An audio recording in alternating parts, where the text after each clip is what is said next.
Nasugatan ng isang gwardiya matapos sumemplang ang kanyang motorsiklo sa Maynila. Nakainom ang biktima. Darito ang report ni Atina Imperial. Duguan ng hotel security guard na si Romy Agkawili matapos mawalan ng balanse ang kanyang motor at tuluyang sumemplang sa bahagi ng Kalaw sa Maynila mag-aalas 3 ng madaling araw. Pauwi na raw galing sa trabaho ang biktima at ang kasamahan nitong si Rodel Mariano sakay ng kanilang motorsiklo nang mangyari ang aksidente. Hindi naman itinanggi ni Mariano na nakainom sila ng kasamahan. Hindi ko matandya kung bakit siya pumreno. Pagkatingin ko may sumemplang na. Nakainom ba kayo? Hindi, siya nakainom. Ako nakainom ng apat na shot. Pero kwento ng mga saksi, mabilis daw ang takbo ni Agkawili.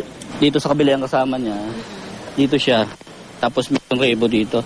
Parang nilusot niya to, isa dito. Parang pinagitnaan nila yung sasakyan. Bubak dito, lipad ng motor, siya, naiwan na siya doon eh. Lipad din siya, gulong-gulong din siya dyan eh. Tapos yung motor gulong-gulong din, layo. Agad namang dinala ang biktima sa ospital. Para sa unang balita, Athena Imperial reporting.